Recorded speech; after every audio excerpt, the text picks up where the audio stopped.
Bonjour et bienvenue dans la série de cours Opérations élémentaires ligne et système d'équations linéaires. C'est une série de niveau Bac plus 1. La série est composée de deux parties. Une première consacrée aux formes échelonnées lignes et opérations élémentaires matricielles. Quant à la seconde, est réservée à la résolution d'un système d'équations linéaires par les opérations élémentaires lignes, une méthode dite parfois méthode des pivots ou encore de Gauss-Jordan. Voici le quatrième et dernier épisode de la deuxième partie, épisode intitulé « Résolution d'un système d'équations linéaires, méthode ». Commençons par remarquer que à chaque système de M équations à un inconnu et à un coefficient dans K, on peut associer deux matrices. Une première matrice dite matrice des coefficients du système et une seconde appelée matrice associée au système ou bien matrice du système. La première matrice, celle des coefficients du système, la colonne numéro J est formée des coefficients de l'inconnu numéro J dans les différentes équations du système concerné. Quant à la deuxième matrice, celle appelée matrice associée au système, les n premières colonnes sont les mêmes que celles de la matrice des coefficients du système. Quant à la dernière colonne, elle est composée des différents seconds membres des différentes équations du système concerné. Voici maintenant un ensemble de notations de matrices associées à un système donné qu'on va utiliser pour exposer la méthode de la résolution d'un système d'équations linéaires par la méthode dite des pivots. Pour un système grand S donné, on va noter M indice le nom du système et la puissance C entre parenthèses pour désigner la matrice des coefficients du système. Quant à la notation grand M indice le nom du système, sera affecté à la matrice du système ou encore à la matrice associée au système. Par cette notation, M indice le nom du système, virgule E majuscule. Cette notation désignera une forme échelonnée de la matrice du système grand S. Quant à la notation grand M indice le nom du système, virgule C majuscule, désignera une forme échelonnée canonique de la matrice associée au système étudié. Bien, si le nom du système est S entre parenthèses, eh bien la lettre S majuscule toute seule va désigner l'ensemble des solutions du système grand S. Maintenant, pour une matrice donnée, on va noter grand S indice grand A, le système associé à la matrice grand A, ou encore le système dont la matrice associée est la matrice donnée grand A. Cet ensemble de notations étant précisé, voici un exemple pour illustrer ces notations. Pour cet exemple de grand S, ici formé de trois équations à trois inconnus, donc la matrice des coefficients est bien, sa première colonne est bien 1, 2, 0, qui sont bien les coefficients de la première inconnue dans les trois équations ici du système. La deuxième colonne est bien sûr 1, 1, 1. Car ce sont les coefficients de la deuxième inconnue dans les différentes équations du système.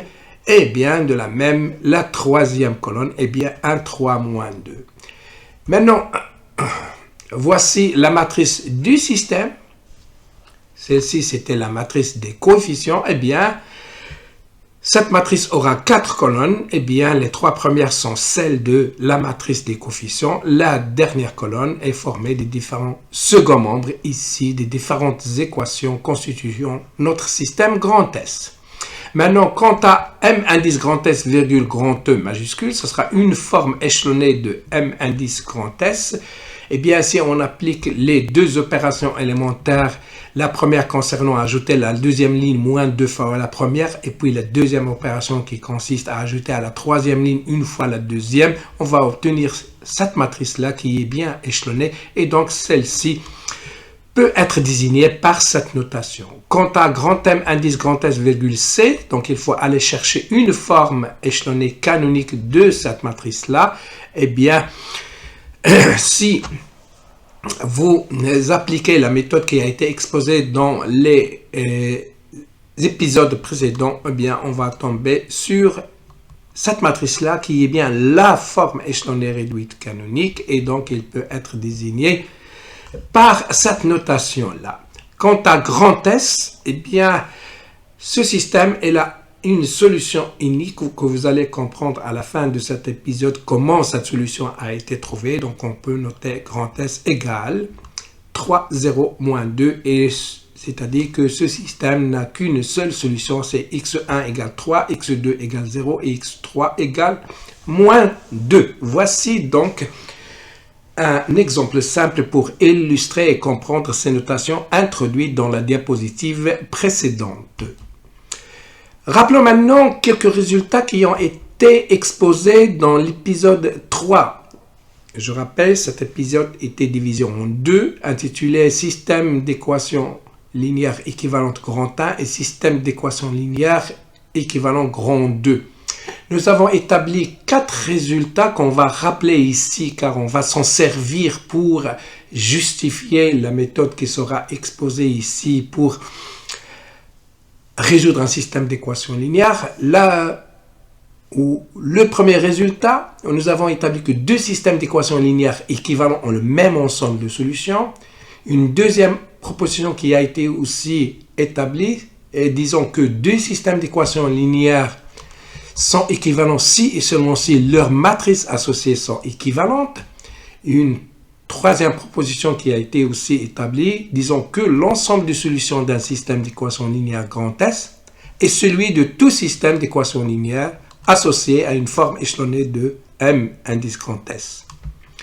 De même, le troisième épisode, la deuxième partie, a été clôturé par ce corollaire, disons que l'ensemble de solutions d'un système d'équations linéaires de matrice associée M indice grand S est celui de tout système d'équations linéaires associé à une forme échelonnée canonique de cette matrice M indice grand S.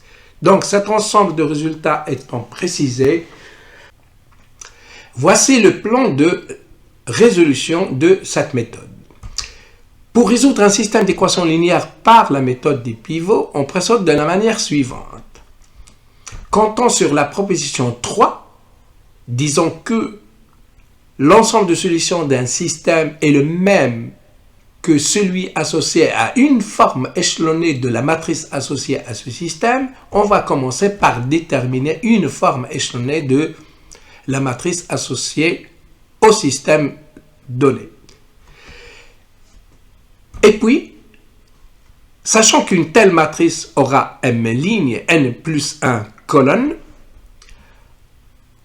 et que le nombre R des lignes non nulles de cette forme échelonnée est par définition le rang de la matrice associée au système, qui est aussi le rang de la matrice forme échelonnée de la matrice associée au système. Donc, ce nombre R, elle est inférieur ou égal à l'inf de M et de N plus 1. Rappelons que, un résultat général, disons que, le rang d'une matrice est inférieur ou égal à l'inf du nombre de ses colonnes et du nombre de ses lignes. Une fois cette matrice est déterminée, on va discuter l'existence des solutions de ce système en fonction des valeurs de R, c'est-à-dire en fonction du rang de la matrice associée au système.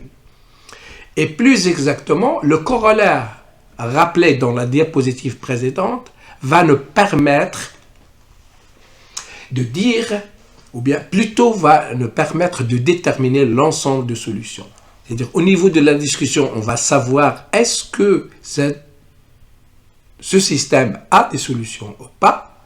Le corollaire nous dit que l'ensemble de solutions d'un système est le même que celui associé à une forme échelonnée réduite canonique de la matrice associée au système. Donc, on va chercher une forme échelonnée canonique de MS et à partir de cette forme échelonnée canonique de la forme échelonnée de la matrice associée au système, on va expliciter les solutions de ce système. Donc, voici le plan qui se résume en 2 points. Recherche d'une forme échelonnée de la matrice associée au système. À partir de cette forme échelonnée, on va savoir est-ce que le système a ou pas de solution. S'il a des solutions, on va chercher la forme échelonnée canonique de cette matrice et à partir de l'expression, ou bien de la forme de cette forme échelonnée canonique de cette matrice, on va déterminer exactement quel est l'ensemble de solutions de notre système étudié. Plus exactement, une forme échelonnée de la matrice associée au système étant désignée par cette notation, comme on l'a convenu, alors 3 cas sont possibles pour le nombre R qui est le rang de la matrice associée au système. Premier cas possible, c'est que sur la dernière colonne de cette forme échelonnée déterminée, il y a un pivot, bien sûr, qui est toujours par définition non nul. Cette condition est équivalente à dire que le rang de la matrice des coefficients plus 1 est égal au rang de la matrice associée au système. Eh bien, dans un tel cas, l'ensemble de solutions de notre système est vide, c'est-à-dire que notre système n'a pas de solution et pas besoin d'aller chercher les solutions. En effet, pourquoi ceci? Dans un tel cas, le premier membre de la dernière équation du système associé à cette forme échelonnée est nul. Quant à le second membre de cette même équation est non nul. C'est exactement le pivot non nul qui se trouve sur la dernière colonne de cette forme échelonnée. Une telle équation n'a pas de solution.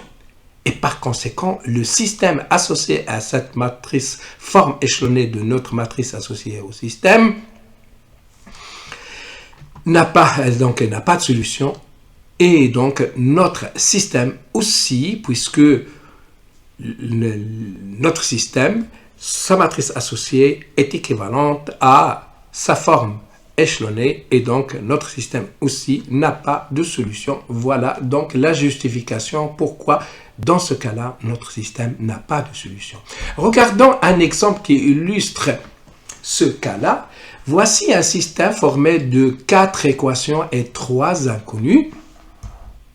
Voici notre matrice associée au système. Là, c'est la colonne second membre et là, c'est la matrice des coefficients. Une forme échelonnée de cette matrice, eh bien, une fois calculée, on va trouver une matrice comme celle-là. Et donc, ici, on remarque bien que sur la dernière colonne de cette forme échelonnée, il y a un pivot. Bien, et voilà. Donc, on en est bien dans ce premier cas. Et donc, notre système ici n'a pas de solution. Passons maintenant au deuxième cas possible pour le rang petit r de notre matrice associée à notre système étudié. Maintenant, aucun pivot de cette forme échelonnée de la matrice associée au système n'est sur sa dernière colonne. Plus, la deuxième condition, c'est que le rang de la matrice associée au système, qui est en fait le même que le rang de sa forme échelonnée, est égal à n au nombre d'inconnus du système.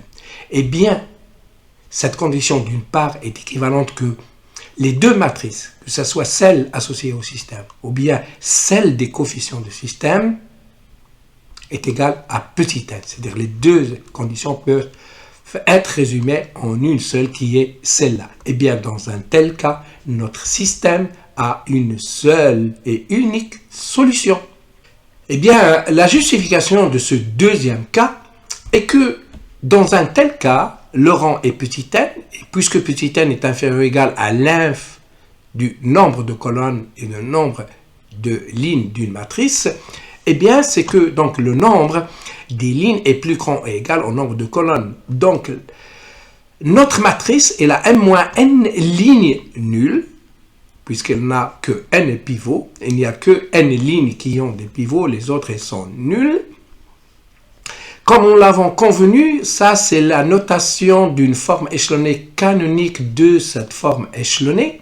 Et donc cette forme canonique, sa forme peut se présenter ainsi. Voilà, ici on a n colonnes qui sont à pivot.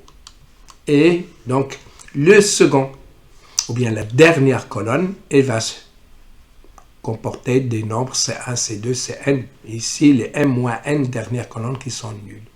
Ça d'une part. D'une autre part, le système associé à cette matrice ou bien le système associé aux n premières lignes sont le même ensemble de solutions car les dernières lignes, les équations qui leur correspondent, c'est de la forme 0 égale 0, donc il n'y a ici aucune information ajoutée aux informations portées par les équations affectées à ces n premières lignes. Or, ce système-là, c'est-à-dire celui qui correspond à cette matrice, il n'a qu'une seule solution, c'est le système x1 égale c1, x2 égale c2, et puis xn égale cn, donc un tel système n'a qu'une seule solution, à savoir, voici C1, C2, Cn. Donc l'ensemble de solutions, elle est bien ici exposée dans la dernière colonne de cette matrice-là, ce qui explique bien pourquoi dans un tel cas, notre système a une solution unique. Voici maintenant un exemple qui illustre ce cas-là. Voici un système formé donc de 4 équations et 3 inconnues. Voici la matrice associée au système.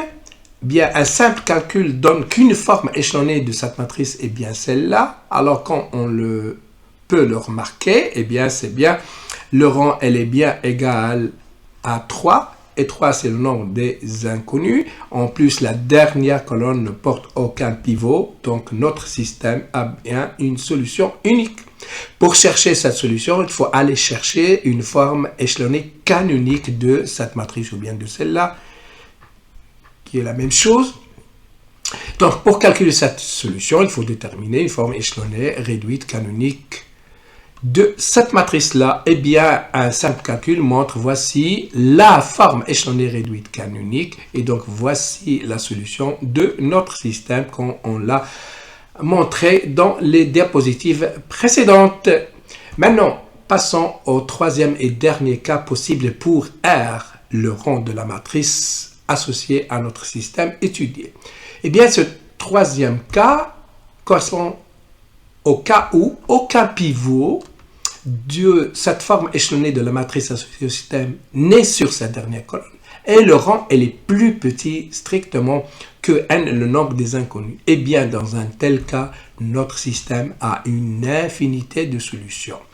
Eh bien, comment on va trouver ces solutions, ou bien trouver une expression de ces solutions? Et pourquoi dans un tel cas il y a une infinité de solutions? Voici une explication. En effet, dans ce troisième cas, les pivots de la matrice échelonnée sont répartis sur R de ces colonnes. Eh bien, appelons inconnu principal une inconnue xj telle que la jème colonne de cette forme échelonnée est un pivot, c'est-à-dire qu'elle contient un pivot. Et on va appeler inconnu secondaire une inconnue xk telle que la kème colonne de la matrice forme échelonnée ne contient pas de pivot parmi ces lignes. Eh bien, avant de présenter un exemple qui illustre cette classification des inconnus, regardons quelles conséquences de cette classification peut-on tirer. Eh bien, dans ce cas-là, c'est clair qu'il y a R inconnu principal, eh bien, qui ne sont pas exactement dans l'ordre. Eh bien, donc, il y a un xi1 jusqu'à xi2, xir. Eh bien, on va noter, changer un petit peu la notation. La première R inconnue principale, on va l'appeler y1, et la Rème inconnue principale, on va l'appeler yr. Et donc, les restes, ou bien des inconnues restantes, c'est-à-dire n-r inconnues restantes, on va les appeler inconnues secondaires. Donc, ce sera un certain xir plus 1 jusqu'à xin, c'est-à-dire n-r inconnues secondaires. On va donc changer leur notation et on va les appeler yr plus 1 jusqu'à yn. Eh bien, ces notations étant précisées, continuons notre raisonnement. Le fait que les inconnues principales ne sont pas nécessairement les premières et que les inconnues secondaires ne sont pas nécessairement les dernières, ceci veut dire que la matrice échelonnée et canonique de notre matrice associée au système n'a pas ces R premières colonnes à pivot et que ces N-R dernières colonnes ne sont pas toutes sans pivot. Ceci, ce n'est pas un problème, quitte donc à permettre les colonnes de cette forme échelonnée canonique trouvées pour tomber sur une matrice dont les R premières colonnes sont à pivot et les N-R dernières ne sont pas à pivot. Appelons cette matrice F indice grand S C. Mais remarquons que le système associé à cette matrice, ou encore le système associé à cette forme échelonnée canonique de notre matrice du système, ont le même ensemble de solutions, car lorsqu'on permute les colonnes des matrices, ceci se traduit au niveau des systèmes associés, on change l'ordre des inconnus, et donc ce qui se passe au niveau de l'ensemble de solutions, il n'y a pas de changement. De même que le système associé à une telle matrice ou bien le système associé à la matrice formée par les R premières lignes, c'est-à-dire en ignorant les N- dernières lignes qui sont nulles, ces deux systèmes ont encore le même ensemble de solutions puisque les N- dernières lignes ne portent aucune information. Ce sont des équations de la forme 0 égale 0 triviaux. Ce sont des équations triviales.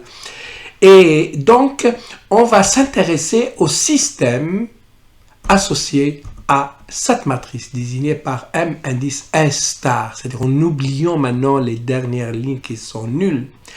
Regardons maintenant ce qui se passe ici au niveau d'une ligne J. L'équation correspondante, c'est YJ égale ceci fois YJ plus 1 plus ici CJNY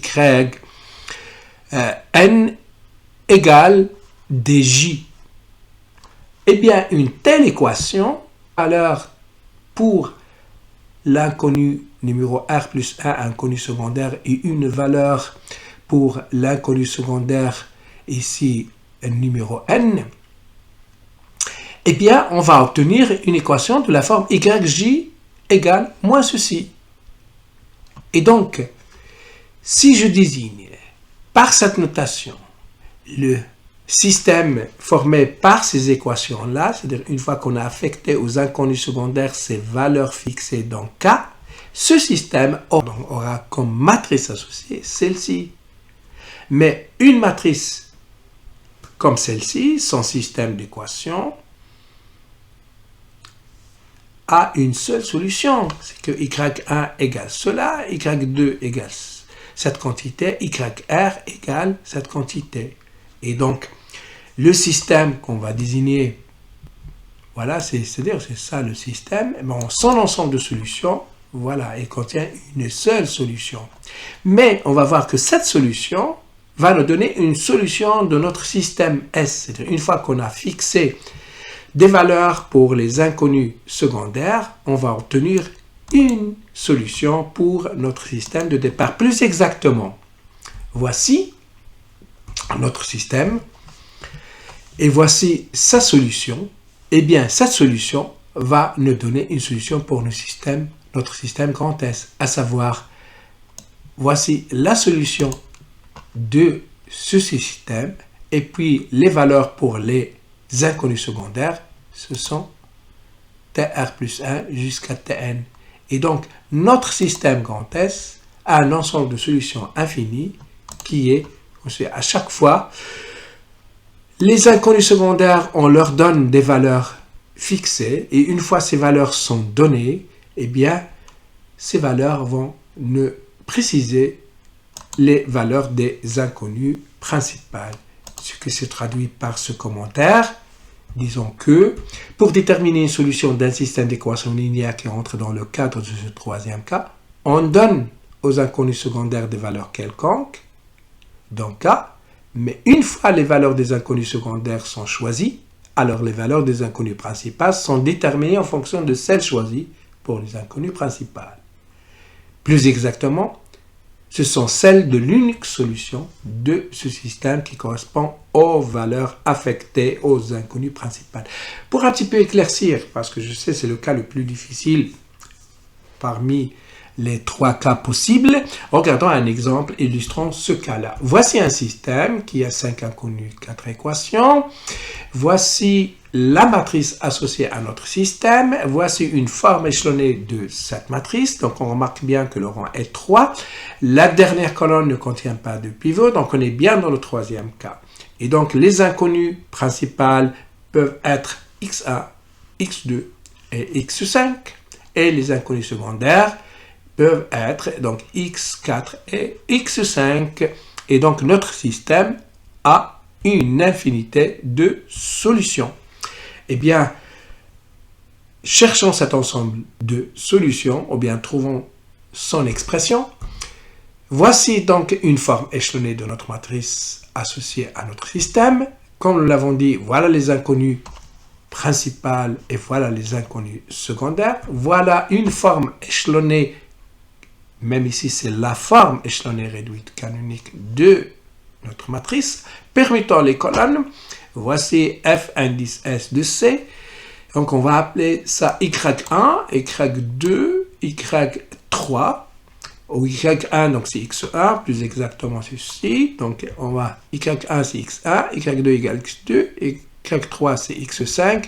Et les inconnus secondaires, donc ici, qui sont en termes de Y, c'est Y4, Y5. Et en termes de X, c'est X3, X4. Eh bien, voilà la matrice M indice S star, et donnant donc des valeurs fixées pour Y4 et Y5, eh bien on va trouver cette matrice-là qui a comme le système associé à cette matrice et la convention dessus sur Y1 égale cette quantité, Y2 égale cette quantité, Y3 égale ceci. Et donc notre système S, voilà Y1, pardon, et ici voilà Y1, voilà Y2, voilà Y3, et bien Y4, c'est une valeur fixée dans R, et la même chose Y5, si on cherche à résoudre mon système dans R, si on le cherche à résoudre dans C, donc ici on va écrire appartenant à C. Maintenant, si on veut exprimer notre système en termes de XI, qui sont les noms affectés à notre système au départ, on rappelle la relation entre YI et XI qui est ici, et donc voilà, X1, c'est bien Y1, voilà, X2, c'est Y2, maintenant X3 c'est Y4, donc c'était une valeur fixée, et X4, c'est Y5, donc c'était une valeur fixée dans R, X5, c'était Y3,